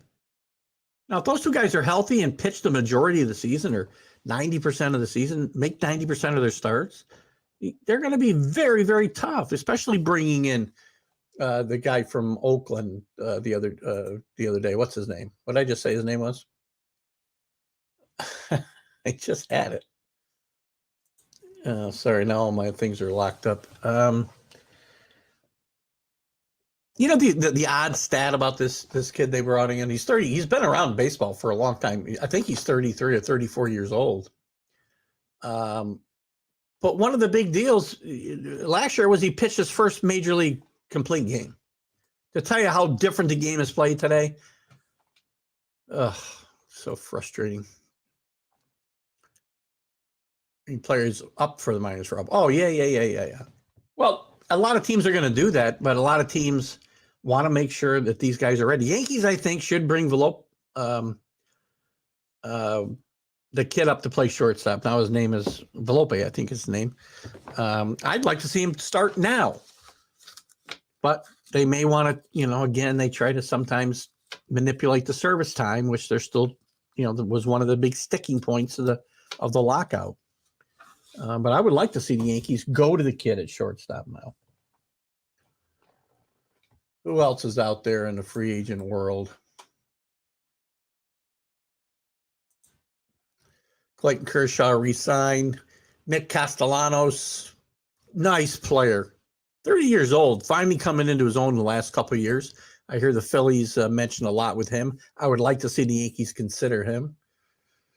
Michael Conforto, he's a guy who maybe needs to get out of New York, but I would love to see the Yankees consider him. He could be in play for the Rangers too, from what I read, Alan, and possibly with Cleveland as well, I believe. Suzuki, free agent from Japan. There's our boy, Mr. Mark Mancini. Let's jump in here. Let's grab him, and then we'll get back to your comments. Good morning, Mark Mancini. How are you? I got to get on these videos, man. I've been so tied up and running and stuff. So, how you been, brother? I am doing very well. It's always better when we get you on the video because then you can see the comments. I know. I can see all the things. I got to get on there. I'm going to try to make a point to get on there definitely next week for you. No worries. We've had a lot of by play with your Philadelphia partner Sal today. Sal woke up and got on. He's been on a few times Sundays, and Sal's been a contributor here. I told him we got to get him on the show maybe some Sunday with you, and that should be very interesting. That we've been plugging the Philadelphia show and his book on. Oh, you guys are saints. That Philadelphia show is it is a hoot, to say the least. It is, and I've plugged it and let people know that they can watch it on Facebook. Now I didn't even know that. I think I ran across it by accident one Thursday because I usually would go to the radio website and listen there, but I did happen to catch it live on Facebook as well. Wow! Yeah, last week we had Ed Lynch on there, former GM, Cubs and stuff, and I've had former baseball player. Great guy. I loved having. He was a great interview too. Yeah, he's a good man, and This week, I think we got Billy North from the Oakland A's on Thursday. Great guest. Yeah. Dodgers. And then we got one of your guys lined up in April, Mickey Rivers. The Mick. He's not. Boy, baseball's back. He's not charging you. I got a note because I've been chasing him around for an interview for like 2 years, and then I got a note. Yeah. I got a note that he's charging like $240 for appearances. Yeah, I went through his agent and everything. I said, we're not interested in paying for services. We're not, we're just trying to get a call into Philadelphia to do a show. So that's where we stand with him now. And who knows? By that time, things can change. But he's committed in April with us. I never understood that whole charging thing. I remember one time I was going to interview the UFC play-by-play guy. Paul Arbogast, and he said, "How much are you going to pay?" And I go, "What are you kidding me? How are we paying you?" Before we jump headlong in here, we got some Major League Baseball to talk about and some NFL I want to deal with you on today. Kenny makes a comment. He thinks you might have had plastic surgery and you can't let us see you yet until you're fully recovered. Oh, no. Yeah, plastic surgery. Well, because of the hiding out, in LA. Shoot, yeah. It gets more and more dangerous all the time. Hey, I do an XM show with a guy that claims he used Prevagen, so, Listen, I keep saying Prevagen should be sponsoring my show as I sit here and I try to grasp for a name. I go, Prevagen, you need to get on here and give me some product and I'll push it for free. Yeah, I told him I don't know if it's Prevagen. Maybe I got to check with your wife, Jackie, and find out if it's Viagra. Easy. Now it's a whole different show. Exactly. Listen. Let's jump right in. I guess we'll start with Major League Baseball. What are your thoughts on the lockout ending? Some of the compromises, if you will. I mean, I think the players probably could have got more than what they got. I know you're a big proponent of the players. Me, I'm against both sides. But what are your thoughts on this whole deal? And what do you like? What don't you like? I like what the players got. There's no salary cap. They upped the CBA offer up to I think $575,000 a guy to $700,000. I think, I don't care about the 162 games the owners wanted. I do like on the one side the owners proposed, and they got it, was the 12-team playoff. I think they need to have that in there to keep the sport active. I mean, why do we need more playoff teams and dilute? Well, I think baseball more than any other sport. If we go back, and I'm a traditionalist too. If you have the four divisions and, Pittsburgh, Philly, St. Louis, Montreal, the Mets, the Cubs in one division, the Reds, the Astros, and the Braves in another division in the National League. I just think what San Francisco went through that one year when I think they won 103 games and they lost out to Atlanta that won 104. The season's too long. And here's the thing, Keith. You get in the dog days of July and August in some of these cities where they're 25, 30 games out. People aren't interested in bobbleheads and free T-shirts. This was the case in point a couple of years ago. I don't know if you remember when they started trying to get something going. Miami went into Cincinnati for a 4-game series, and I think they drew 8,000 fans. So you're losing money that way. So I like it, more interest. More teams can get involved. It gives now we get rid of the wild card. What incentive do I have to win my division though? If I know I've got 5 other spots to get in my league. Well, if you win your division, you're going to play the worst. The bottom wild. The 6th seed or depends on the 5th seed, whatever. But here's the thing: a guy like me, that's a diehard Bucks fan. I got a fighting chance now because I can compete with some of these big boys, Well, and that's the thing. And now we're not going to get some of these teams eliminated. Let's face it, the season starts in April. If we never went back to what it was, to now, and we kept it like it was, 20-something of these teams are out of it by Mother's Day. Listen, you may need to expand to 12 teams in each league for the Pirates to have a chance to get in. Just an FYI for now, anyway. Until you change the management or something there. The management's pretty bad. They got to do something, but I do like what the players did. I'm not a Rob Manfred guy. Never been a Rob Manfred guy. Peter Ueberroth got out on top, but the thing is here is when you look at it, they've expanded in hockey. They've expanded in they have the playing game in basketball. You got football that's coming up. Everybody's trying to get, a little interest in their city or something where people aren't eliminated. I'm telling you, when you look at the sport of baseball, and it was dead. It's been dead. And if this strike came, who knows what would resurrect the sport. But the last strike 27 years ago, what resurrected the sport was chicks dig the long ball, and we had a home run hitting contest. What would have resurrected the sport now? If they had a big strike, it would have killed it. Oh, absolutely. They could not afford to go with the nuclear option. Probably a bad time to be using that again, but you couldn't torpedo an entire season and think you were going to recover from that for sure. What about some of the other changes like that are coming into play next year with the elimination of the shift, which I think is absolutely ridiculous, and the bigger bases, which again, I do not understand. I don't understand that. The bigger bases, maybe so you don't break an ankle or something so people can see from the third deck as they're sucking down a $40 beer. I don't understand that. I will tell you this, what I like coming in here next year is every team will play every team. So we're going to get rid of these 19 games that the Orioles play the Blue Jays, or the Twins play the Guardians. I don't need to see that. I don't need to see the Rockies and Diamondbacks. I want to see every team play every team, and now you're going to get to see Judge and cities like San Diego and LA and stuff like that. And you guys will see Tatis back there. Yeah, well, I mean, that's all good. And, but I still think there should be more play within the division than playing every team myself. I mean, I do think, at least 18 games in your division need to be played. I want to see the Red Sox and Yankees 18 times at least. Well, here's the thing. Well, you know what? I think what's coming next, and I've been throwing this out there for a few years, is you need to get realignment. I mean, the problem is when you look at this, how come Pittsburgh and Philly don't play 19 times a year? They're in the same state. Yeah. You got the Giants and Dodgers in the same state, and Pittsburgh, Philly, you put, Detroit in there, Cleveland. Now you got weekend rivalries where, you can drive, people can get in the car, go. You get the Yankees, the Orioles, the Mets, thrown in there. Maybe throw the Nationals. You get some, the A's, the Dodgers. These are rivalries, I think.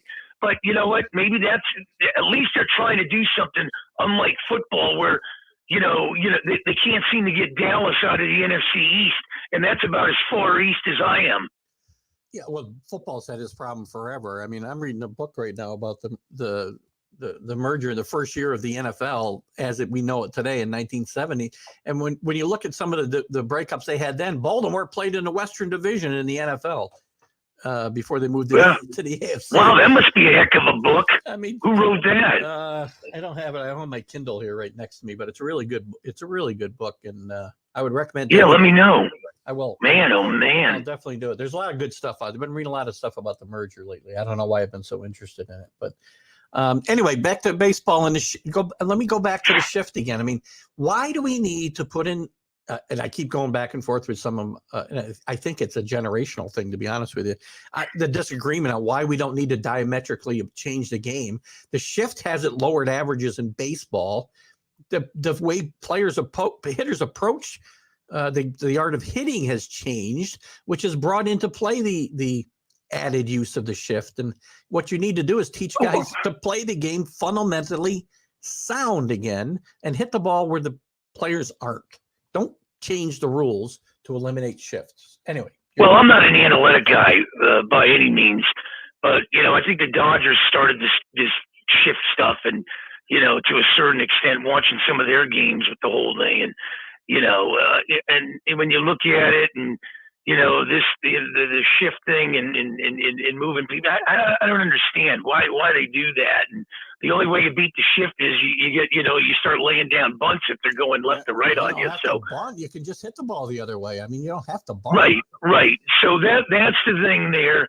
And as far as when you look at some of the other changes and everything, I'm not a big proponent of the ghost runner at second base. I know we're getting rid of the 7-inning double. Yeah, 7-inning double headers. We got the 9 innings. I just think now with the way they rushed to get this thing done, it should have been done maybe a month ago. Now we're going to get maybe injuries, rushing spring training, playing 15, 18 games. Yeah. I looked at the Pirates schedule. They play, a 4-game series in St. Louis, but they're like there 5-6 days. And then they come home, play 2 with the Cubs, and, rush and get the Nationals in for 4. So I think this thing is going to be crammed up where, they're making up that first week of games. Then the other 3 games they have to make up, they'll push it to the end of the season. But I'll tell you one thing. I'm going to tell you right now, and I'm going to throw it out there, and I know it's early, but I'm going to still stick with my San Diego Padres winning the National League West. I think with Clevenger there coming back, and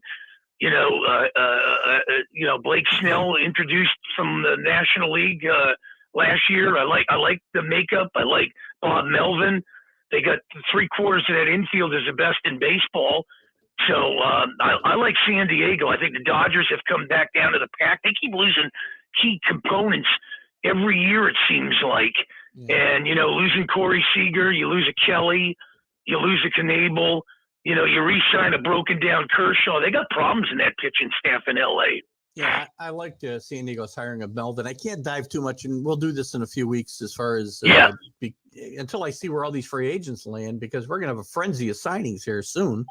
Well, I haven't heard. I was surprised. I thought Correa would go and Bryant would go. I thought this weekend we would have seen a flurry of activity, and all we've seen is a couple of trades, a couple of important ones. The Mets made for the A's pitcher who keeps slipping my mind, and now I can't bring up. Yeah, Bassett. Bassett, right? So that was a good. Yeah, watch out for the Mets. The Mets could be a team you watch out for. I think.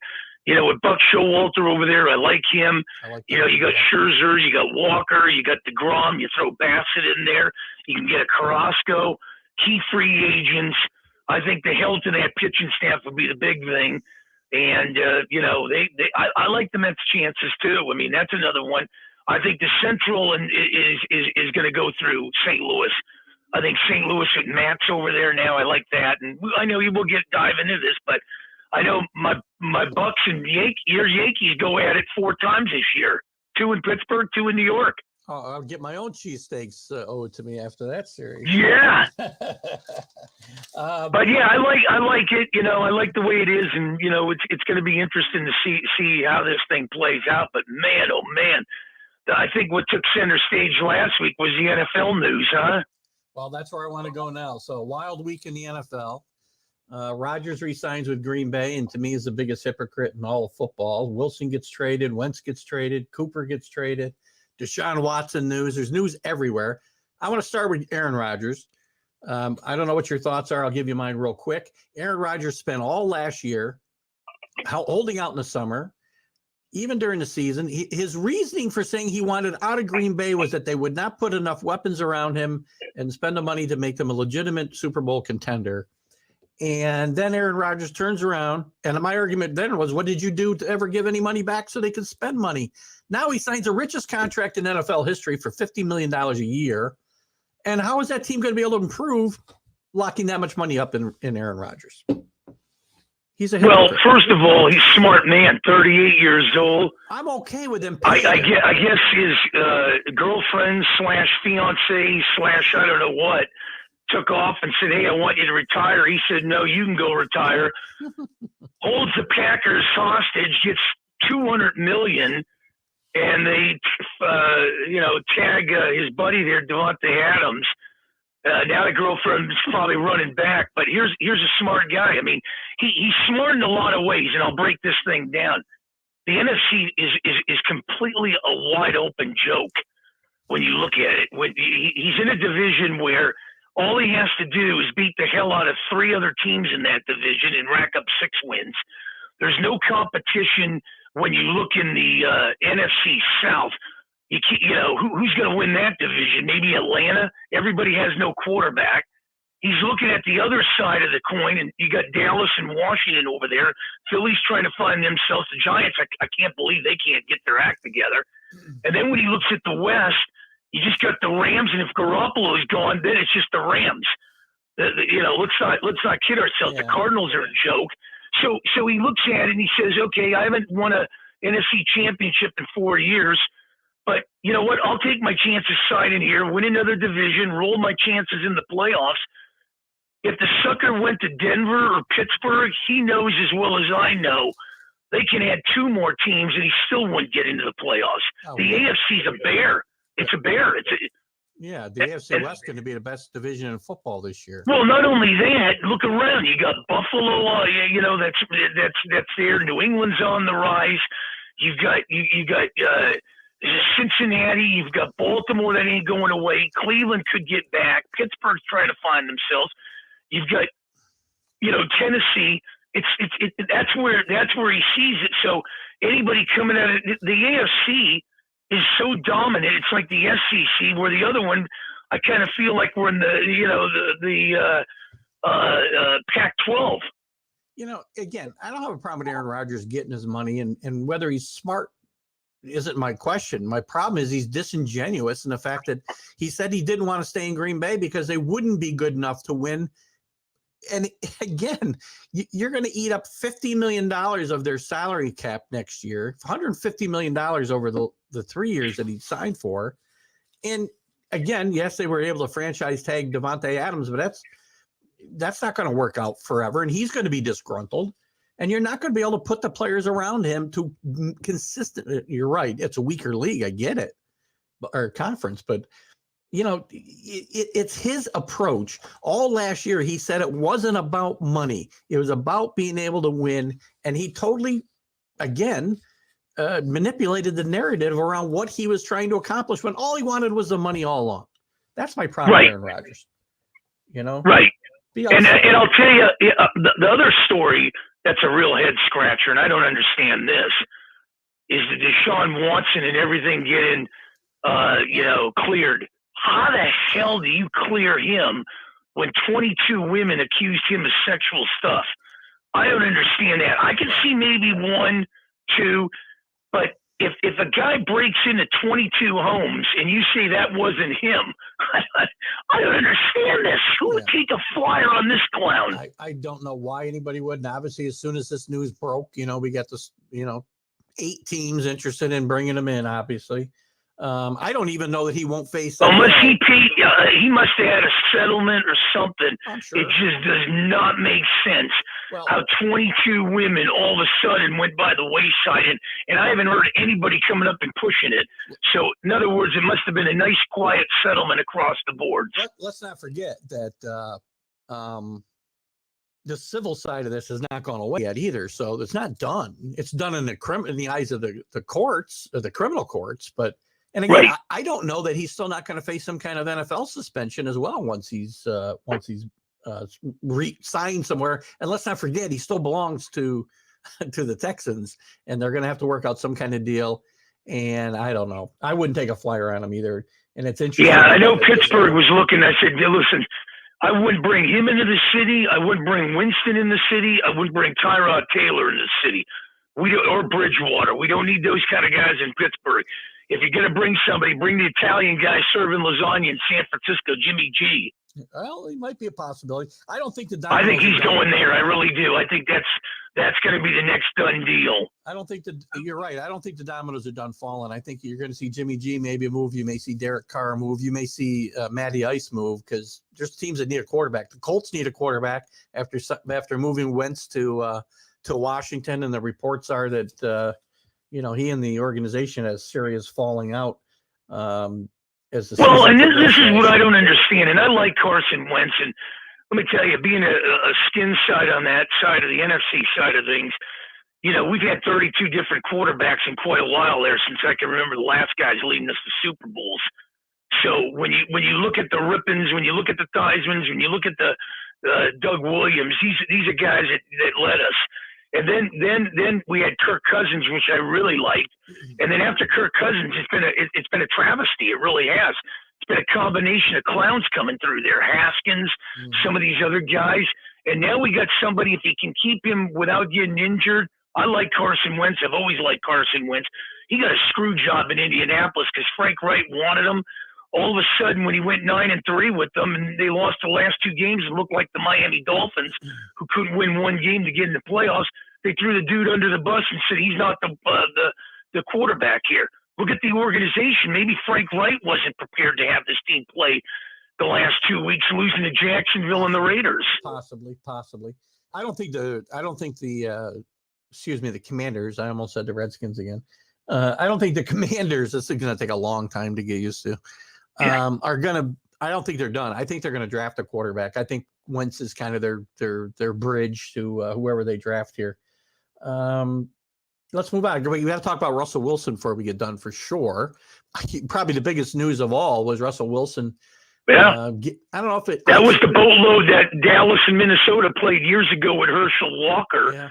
Not quite that haul, but close. Right. But, Russell Wilson, adamant about not going east, wants to stay on the west side of things. Maybe his wife, Chiara, wanted to, keep away from the snow. But he goes to a team where, he needs receivers there and everything. He needs, this is a division now where it's going to be a war.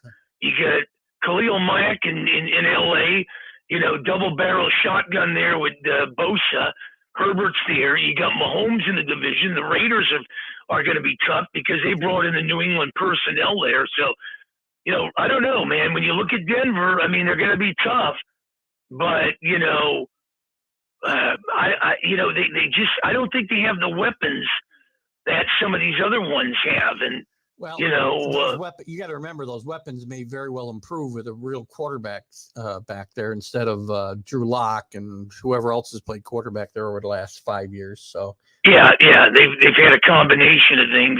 And don't forget, Khalil Mack moving into the Chargers to team with Bosa is going to be that defense is going to be a monster to go with the offense that they're putting together with Herbert and re-signing Williams.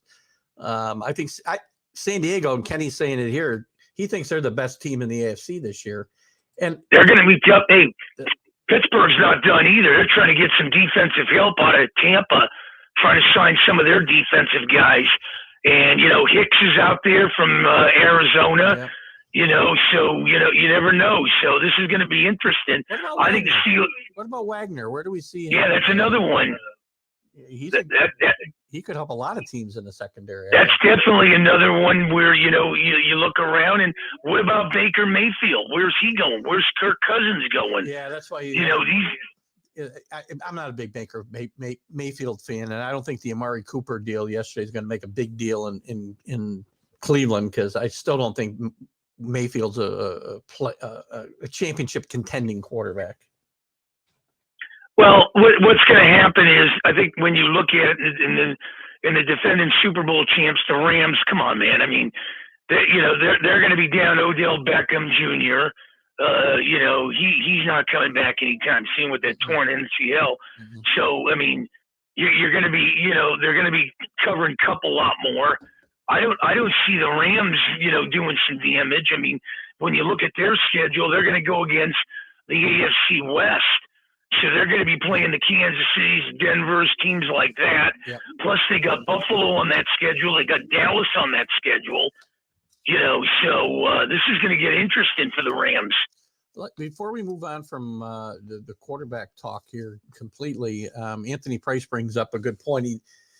He liked the Wentz trade, and maybe he's a Colt fan. I can't remember who Anthony roots for in the NFL, but what are they going to do at quarterback? I really think that that Matt Ryan is in play to go to Indianapolis, or maybe even a Derek Carr go to Indianapolis in this offseason, or maybe they bring on Marcus Mariota. I'm not sure, but I think Matty Ice would be a great fit here, and maybe get them over the top in the AFC. Well, the problem with the Colts now, it becomes a trust factor here. I mean, we've seen, Andrew Luck wash his hands with this organization, said that, you know what, I'm going to retire and all that. Then we've seen now, Carson Wentz come in there. Before all this other stuff, Peyton Manning went to Denver. I mean, I don't know how much this organization is. They welcome you with open arms, but the minute something doesn't happen, or you can't do something for them, or you can't get them to the promised playoffs, then they start throwing people under the bus. And I got a bad taste in my mouth after that Carson Wentz one. So I will tell you this: the most demoralizing team in football, and I can't quite figure them out, and I just don't understand it because they have the talent. Is the New York Giants? What the hell happened to that organization?